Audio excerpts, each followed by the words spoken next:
در این درس دو سه خصوصیت های فونکسیون تریگونومتری رو میبینیم. یعنی ما در درس پیشین سینوس، کوسینوس، تانگنس، کوتانگنس گفتیم اینا چی هست از روی قاعده. اکنون بعضی خصوصیت ها هست در اون بین آنها. مثلا در همین سه کنج اگر ما کنج رو الفا گیرم، یک کنج الفا باشد، از اینجا ما میدونم که از روی قاعده سینوس الفا و چی برابر بود؟ رو بر رو C تقسیم B یعنی که هیپوتنوزه. کوسینوس الفا و چی برابر بود؟ A تقسیم B همسایه تقسیم هیپوتنوزه و تانگنس الفا با کمتر الفا تانگنس الفا شروع کنم از نام نویسم. تانگنس الفا با چی برابر بود؟ C تقسیم روبرو تقسیم همسایه. اکنون نگاه کنید، من اگر سینوس الفا و کوسینوس الفا رو تقسیم کنم چی به دست میگیرم؟ یعنی من C تقسیم به کسی رو با A تقسیم به تقسیم میکنم. این به من چی میدهد؟ اگر دیده توانید یک باره این C تقسیم A برابر میشود. یعنی بیاین قدم به قدم میدونیم. تقسیم A تقسیم B است. ما کسری تقسیم ها رو میدونیم. دویم کسر صورت و مخرج جایشون رو عوض میکنند. ضرب B تقسیم A. از اینجا B و B میرود C تقسیم A میمونه. نگاه کنیم C تقسیم A این در اصل چی بوده؟ در اصل تانگنس است. یعنی از اینجا یک خلاصه میبراید. خلاصه برآورده میتوانیم یعنی تانگنس الفا با سینوس الفا تقسیم کوسینوس الفا برابر می باشد. با همین رو هم ما گفته بودیم که کوتانگنس الفا برعکس تانگنس وقتی که برعکس میشه یعنی جای صورت و مخرج عوض میشه با کوسینوس الفا تقسیم سینوس الفا برابر می شود. اگر باور نکنید تقسیم کرده میتونید از روی طرف و سه کنجا و به همین برابر میشود. این یک خصوصیت بود. دویم خصوصیت این خلاصه یکم خصوصیت است. یعنی چی است؟ ما میدونیم که تانگنس الفا رو اکنون ما همچون سینوس الفا تقسیم کوسینوس الفا نوشته میتونیم و کوتانگنس الفا رو کوسینوس الفا تقسیم سینوس الفا برابر میشه. از اینجا دیگر خلاصه میبره. وقتی که من اینها رو ضرب میکنم تانگنس یک کنج ضرب کوتانگنس دیگر کنج هم وقت با یک برابر میشود. این دویم خصوصیت نتیجه یکم خصوصیت است.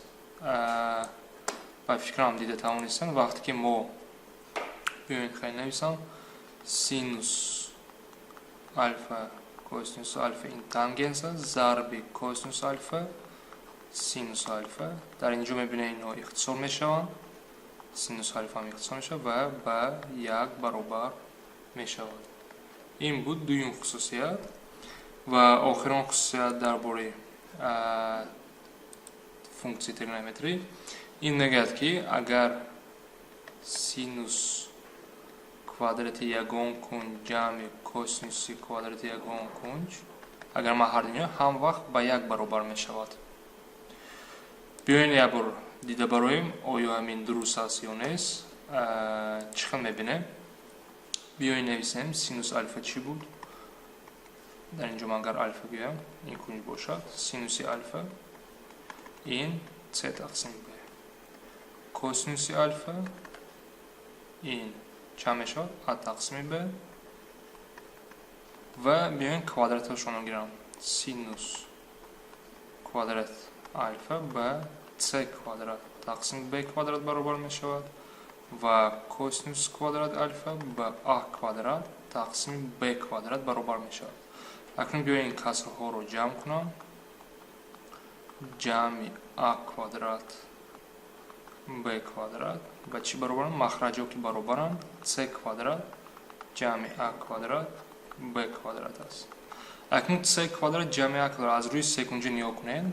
اینها هم علاقه داشتن از روی تئورم پیثاگور ما میدونیم که روی پیثاگور چی میگه کвадрати جمع کتت‌ها یعنی a کвадрат جمع c کвадрат همراه با کвадрати гипотенуза برابر میشود. این پیثاگور بود از روی قاعده پیثاگور این برابر است و از اینجا ما میتوانیم چیکار کنیم جای c کвадрат جمع a کвадрат b کвадрат رو نویسیم و مخرج b کвадрат هر دو این که یک اختصار میشه و به یک برابر میشود. از اینجا این سوم خصوصیت درست است.